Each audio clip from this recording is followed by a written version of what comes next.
Saya kadang ya gak sampai nuduh sih, mempertanyakan ini Habib beneran apa enggak.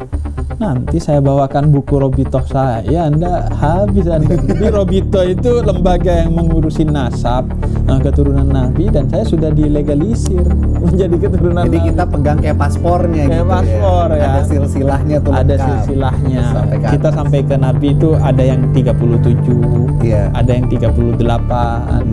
Makanya nanti saya kalau sebel saya foto, saya share.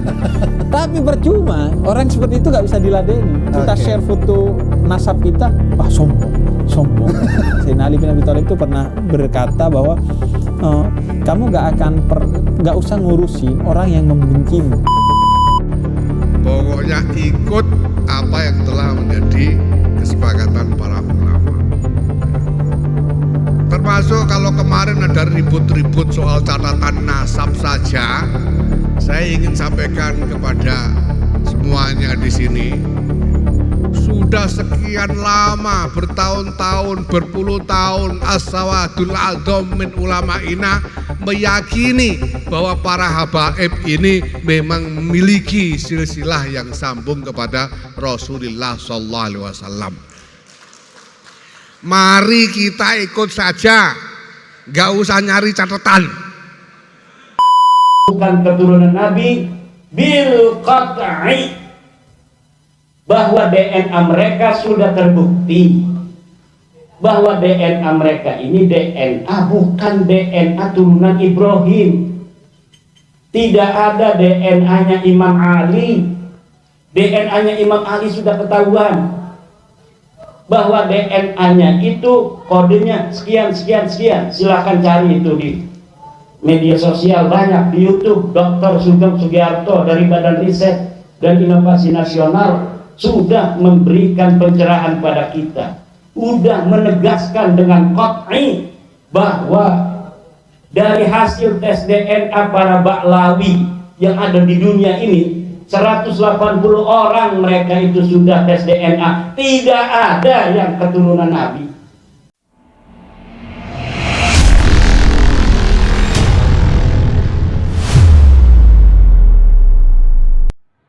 Assalamualaikum warahmatullahi wabarakatuh.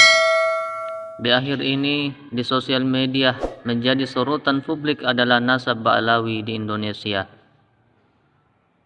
Katanya ada pihak yang menyatakan bahwa nasab para habib di Indonesia itu terputus kepada baginda Nabi.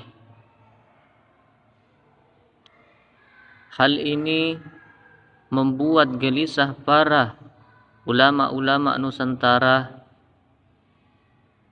ingin mencari tahu, mengkaji kembali tentang nasab Ba'lawi di Indonesia. Oleh karena itu, mari kita dengar penjelasan para tokoh yang berpengaruh di Indonesia. Mari simak videonya dengan baik. Ya contohnya hal sepele soal nasab, apa sih urgensinya itu? Ya lagi nggak ada. Nggak ada. Emang kalau mati kamu mau ditanya siapa nasabnya, nggak ada. Tuhan nggak akan nanya nasab orang, Tuhan akan tanya amal perbuatan kamu. Itu aja sebetulnya. Kapan kita sudah 2 tahun ini ribet soal nasab? Saya astagfirullah, saya pikir apa sih untungnya? Sebenarnya itu betul-betul gila. Menurut saya itu sudah nggak normal benar. Apa sih? Anda percaya boleh, nggak percaya boleh, kan selesai. Ngapain terus kita dibawa-bawa menjadi antek Yahudi lah, antek penjajah lah. Apa ini loh? Terus nggak ada relevansi sama sekali. Kalau memang harus berbeda ya silakan berbeda, nggak ada masalah. Dan memang itu sah ya. Etika dalam berbeda pendapat itu ya saling menghormati. Zaman Nabi dulu sudah ada perbedaan pendapat. Sahabat yang disuruh sholat asar di Bani Quraidah, ada yang sholat asar tepat waktu karena waktu mau keluar, ada yang memilih ke tempat tujuan karena Nabi melarang sholat selain di situ. Akhirnya ada 2 kelompok, satu sholat asar tepat waktu, satunya keluar waktu karena Nabi menyuruh sholatnya di sana. Setelah ketemu Nabi, ya Nabi diem aja. Pasti kan nggak mungkin benar semua. Pasti salah satu salah ini.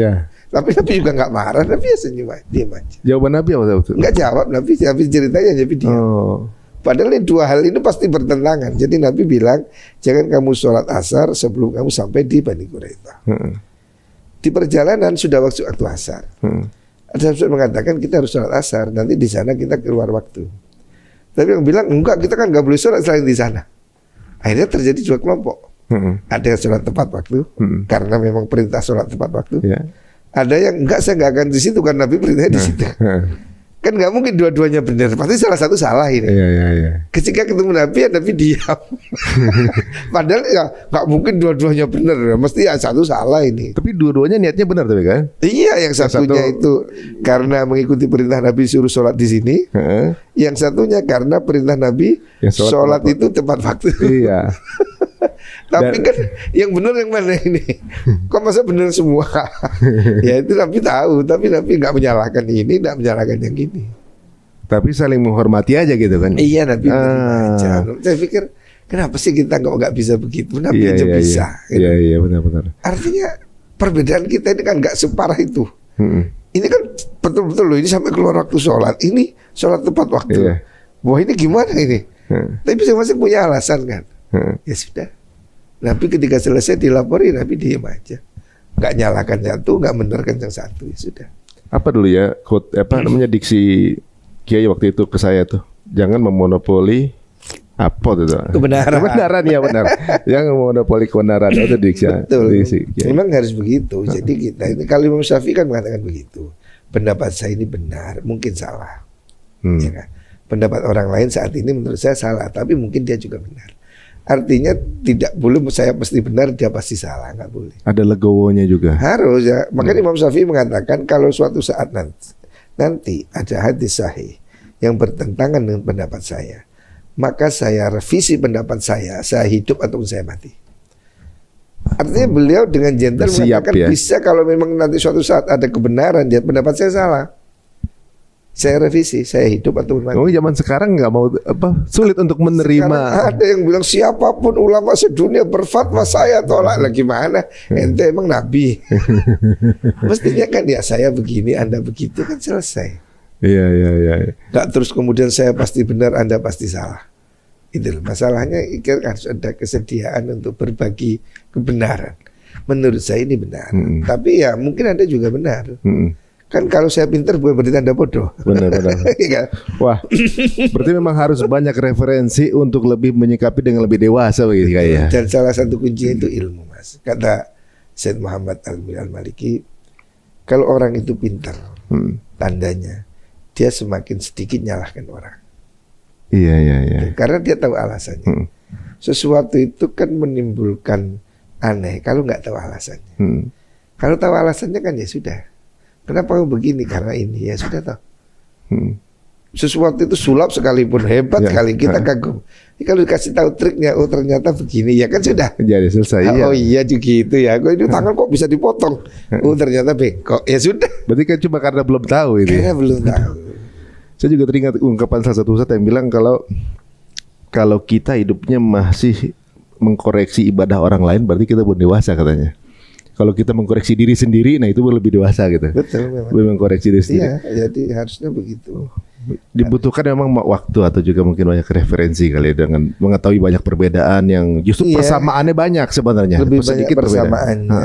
Jadi kita itu harus mesti tahu lebih banyak. Jadi kalau orang itu ada ilmu, kemudian dia akan tahu alasannya, sehingga dia nggak mudah nyalakan orang. Dan orang juga harus mengakui keterbatasan. Namanya manusia itu pasti ada keterbatasan. Jangan kita Imam Malik aja, seorang gurunya Imam Syafi'i mengatakan kita ini kulluna radun wa mardudun ila sahibal kubri syarif. Kita semua ini bisa menolak, bisa ditolak kecuali Nabi.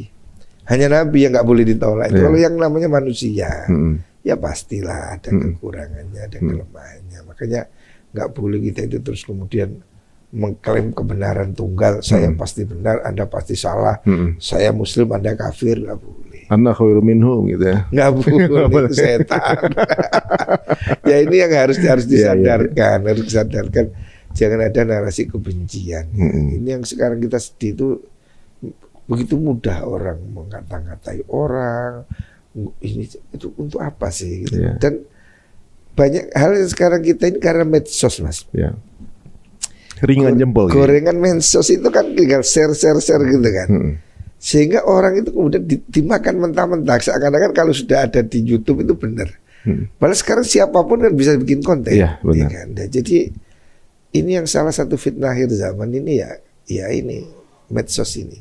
Sehingga orang itu yang tidak ngerti apa-apa merasa pintar. Gitu. Ya. Hanya berbekal dengan konten, dia itu merasa sudah hebat sekali. Padahal dia itu tidak tahu apa sebelum dan sesudahnya. Kan dipotong begitu aja kan. Saya juga dulu begitu, kayak jujur aja dulu. Saya dulu nyantri, pesantren saya namanya pesantren YouTubia. Ya berjalan dengan waktu akhirnya mulai dapat banyak referensi walaupun masih banyak sekali kekurangannya. Justru Islam ini multi angle ya dan holistik gitu menurut saya. Jadi kadang-kadang kalau kita nggak paham, terlalu reaktif, justru siapa tahu kita belum tahu gitu. Iya, harusnya begitu. Jadi harusnya kita tidak mudah nyalakan orang. Mungkin kita belum tahu, itu yang benar. Makanya Imam Malik itu dalam 10 pertanyaan dia menjawab 7 itu saya nggak tahu.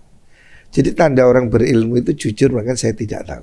Itu berarti dia punya ilmu. Yeah. Tapi kalau dia ngasal itu berarti orang nggak tahu. Jadi kalau nggak tahu bilang aja nggak tahu, terus jangan terus ngarang-ngarang sendiri semua. Terus setelah itu ngaku benar sendiri. Nah, ini yang berbahaya. Jadi hari ini saya lihat fitnah itu banyak disebarkan ya dengan maraknya sosmed. Kemudian orang itu percaya tanpa tabayun. Pokoknya lihat judulnya, kadang konten itu judulnya dengan isinya itu nggak sama. Iya benar. Iya kalau kita memang sebagai pelaksana channel ya judul kadang-kadang clickbait gitu kan. Iya, judul. Ya, kadang-kadang orang yang jadi masalah adalah karena minim literasi. Kadang-kadang orang menyimpulkan dengan singkat, cukup dengan judulnya saja atau teaser. Iya, gitu kan. Iya, gitu. jadi sedikit sudah semua begitu. Padahal kadang bingung. Ada orang saya lihat, ya Allah, isinya begini, judulnya begitu.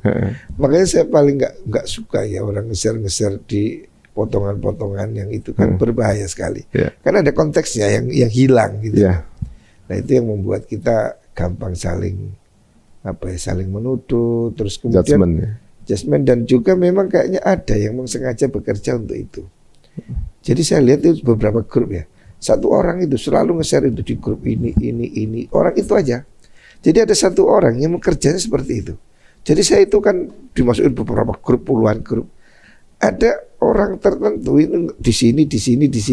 Jadi dia itu sekali grupnya sama beliau tuh sama satu grup terus. Iya, jadi dia itu di beberapa grup itu sama dan sama isinya. Pokoknya dia, dan kayak orang beol itu terus pergi. Jadi nggak apa-apa. Jadi memang sengaja. Jadi dia itu kayaknya ceret pergi. Orang di belakangnya berdebat, dia nggak nanggap, sudah pergi. Besok geser lagi, ceret. Lempar bola panas gitu. Iya. Waduh, ini orang kayak pergi ke toilet ini. Dan itu rutin, Mas. Saya titeni ya di grup WA itu ada beberapa orang itu saja sama orang itu nge-share itu di beberapa grup. Terus gaduh di belakangnya, gaduh. Nah, terus kita itu, makanya saya, ngapain gitu itu kok ditanggap ya. Nah ini yang kita ingin masyarakat harus semakin sadar ya, bahwa menyebar kebencian itu dosa. Itu termasuk namimah. Orang mengadu domba itu tidak bisa masuk surga. Saya selalu ingat, jangan adu domba. Kalau memang itu belum pasti benar, nggak usah di-share. Gitu. Benar pun kan baik apa enggak, kan mesti gitu. Kalau nggak baik untuk apa di-share gitu. Yang banyak ini fitnah, yang banyak ini aib orang. Berarti kan dosa itu. Orang kan kubencar sekali aibnya siapa, dikeluarin aibnya siapa. Naudzubillah. Mengerikan sekali, saya itu sampai bingung lihat konten WA itu. Saya sudah keluar dari banyak grup, masukin grup isinya bertengkar, saya keluar. Ngabisin baterai itu. Okay. Saya keluar gitu aja, karena ini ngapain ngeliatin orang gila ini. Ya mudah-mudahan dengan penjelasan Kiai ini makin tercerahkan kita untuk lebih bijak kali Kiai ya, untuk menanggapi sesuatu yang beredar. Perlu kita cross check dulu, perlu kita tabayun, dan pastikan kita jangan sampai jadi korban narasi begitu ya. Insyaallah mudah-mudahan. Dan kalau kita pahami juga teman-teman semua yang sebenarnya kalau kita pikir sebenarnya persamaannya jauh lebih banyak dibanding perbedaan mereka. Pasti Pak, pasti. Tapi kadang-kadang kenapa justru perbedaan itu yang digosok terus ya? Mungkin alhamdulillah sekarang dapat penjelasan nih. Padahal Nabi itu ngasih kriteria gampang kok. Nabi bilang itu setiap orang sholat seperti saya, berkiblat sama, makan sembelihan yang sama, dia golongan kita. Itu udah jangan yang beda-beda itu jangan dilihat. Sholatnya sama nggak? Kiblatnya sama nggak? Ya sudah. Oh, Man sholatana wa akala dhabihatana fa huwa minna. nggak ada syarat yang lebih tinggi dari itu. Nabi itu cuma kayak gitu aja. Jadi kalau sekarang ini ada yang ini Islam tapi bukan ini gitu. Syaratnya lebih tinggi dari syarat Nabi berarti. Nabi itu man sholatana wa akala dhabihatana fa huwa minna. Siapa sholat seperti sholat kita, makan sembelihan seperti kita, yaitu golongan kita. Titik. Nggak harus kunutnya bagaimana, nggak harus jenggotnya seberapa, nggak harus celananya seberapa. Kalau tahiyatnya mau gue yang mau enggak iya, gitu kan. Jadi yang penting dia sholat seperti sudah. Jadi kita mestinya ke titik-titik persamaan ini. Iya. Jangan terus kemudian kita itu mencari-cari hal yang nggak perlu. Jadi lepaskan dirimu itu dari ngatur semua hal gitu loh. Urusan lalu lintas, urusan polisi kan nggak usah kita itu ikut-ikut nggak usah, udah urusan polisi. Urusan keamanan negara ini ada tentara, udah pemerintah ada. Jangan semuanya orang kita kayak Superman mau mengurus semua hal. Ya, yang sudah dilakukan orang, sudah kamu jangan ikut, gitu loh. Oh jadi jangan kayak polisi haram gitu ya, polisi fikih jangan gitu ya. Kita itu kemudian semua orang mau diurus, semua orang mau diurus. Emang kamu siapa? Gitu loh. Sekarang ini kan orang menjelek-jelekin orang atas nama NKRI. NKRI kan sudah ada polisi, hakim, jaksa, intelijen. Kamu siapa? Kita itu kemudian menghakimi orang. Wah ini anti NKRI. Ya kalau itu biar diurus polisi, laporin kan selesai. Oh ini apa? Saya kadang orang apa sih? Orang sekarang itu beberapa jabri saya. Misalnya soal Habib ini. Ini berbahaya bagi NKRI. Saya bilang, Anda bukan polisi, Anda bukan hakim, bukan jaksa. Kok merasa negara bahaya? Kok Anda yang tahu yang lain enggak? Untuk apa gitu loh? Ada yang bom teror saya. NU jangan diam, ini bahaya. Emang apa untungnya ngurusin nasab itu kan? Apakah ada pemberontakan gitu? Nah, iya dia bilang nanti bahaya ini.